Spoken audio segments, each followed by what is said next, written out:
श्रीगणेशाय नमः। प्रणम्य शिरसा देवं गौरीपुत्रं विनायकं भक्तावासं स्मरे नित्यम् आयुक्कामार्थसिद्धये। प्रथमं वक्रतुण्डच्च एकदन्तं द्वितीयकं तृतीयं कृष्णपिङ्गाक्ष गजवक्त्रं चतुर्थकं लम्बोदरं पञ्चम च षष्ठं विकटमेव च सप्तमं विघ्नराजेन्द्रं धूम्रवर्ण तथाष्टमं नवमं भालचन्द्रं च दशमं तु विनायकम् एकादशं गणपतिं द्वादशं तु गजानन द्वादशैतानि नामानि त्रिसन्ध्यं यः पठेन्नरः न च विघ्नभयं तस्य सर्वसिद्धिकरं प्रभो। विद्यार्थी लभते विद्यां धनार्थी लभते धनं पुत्रार्थी लभते पुत्रान् मोक्षार्थी लभते गतिं। जपेत् गणपति स्तोत्रम् षडीभर्मार्सैफलं लभते संवत्सरेण सिद्धिं च लभते नात्र संशयः।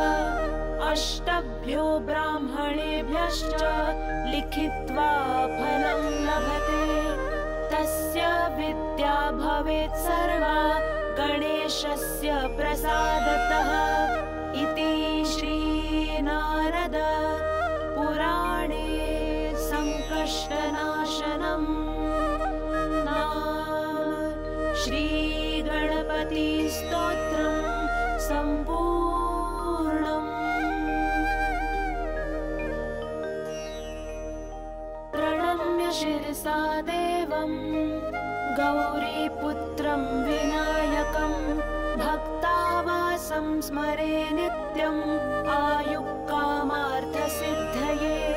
प्रथमं वक्रतुण्डच्च एकदन्तं द्वितीयकं तृतीयं कृष्णपिङ्गाक्ष गजवक्त्रं चतुर्थकं लम्बोदरं पञ्चम च षष्ठं विकटमेव च सप्तमं विघ्नराजेन्द्रं धूम्रवर्ण तथाष्टमं नवमं भालचन्द्रं च दशमं तु विनायकम् एकादशं गणपतिं द्वादशं तु गजानन द्वादशैतानि नामानि त्रिसन्ध्यं यः पठेन्नरः न च विघ्नभयं तस्य सर्वसिद्धिकरं प्रभो। विद्यार्थी लभते विद्यां धनार्थी लभते धनं पुत्रार्थी लभते पुत्रान् मोक्षार्थी लभते गतिं। जपेत् गणपति स्तोत्रम् षडीभर्मार्सैफलं लभते संवत्सरेण सिद्धिं च लभते नात्र संशयः।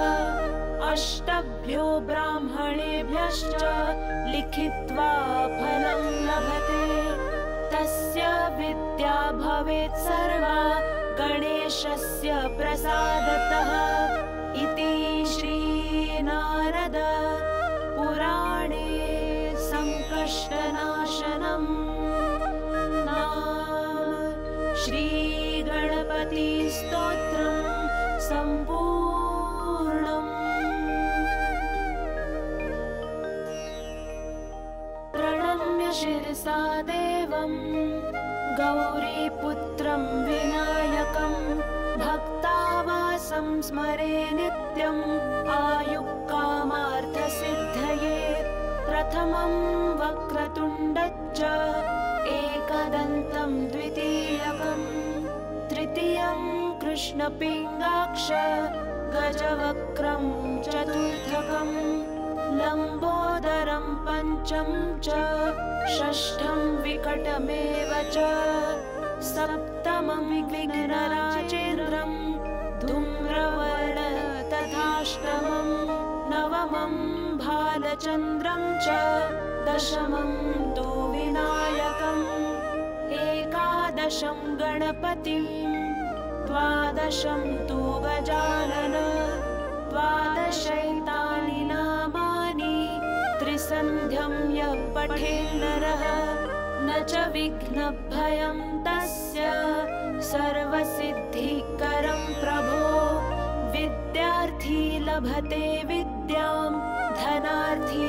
लभते धनं पुत्रार्थी लभते पुत्रान् मोक्षार्थी लभते गतिं जपेत् गणपतिस्तोत्रम् षडीभर्मार्सैफलं लभते संवत्सरेण सिद्धिं च लभते नात्र संशयः अष्टभ्यो ब्राह्मणेभ्यश्च लिखित्वा फलं लभते तस्य विद्या भवेत् सर्वा गणेशस्य प्रसादतः इति श्रीनारद पुराणे संकष्टनाशनं नाम श्रीगणपतिस्तोत्रं सम्पूर्णम्।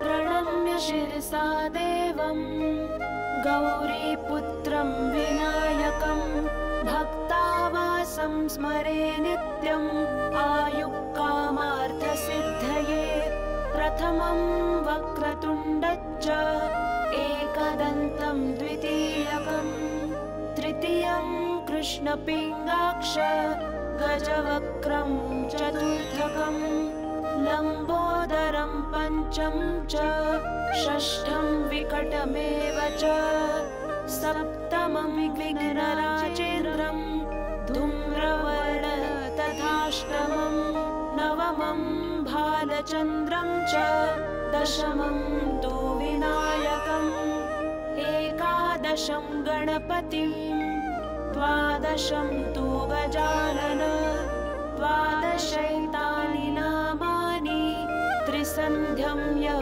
पठेन्नरः न च विघ्नभयं तस्य सर्वसिद्धिकरं प्रभो विद्यार्थी लभते विद्यां धनार्थी लभते धनं पुत्रार्थी लभते पुत्रान् मोक्षार्थी लभते गतिं जपेत् गणपतिस्तोत्रम्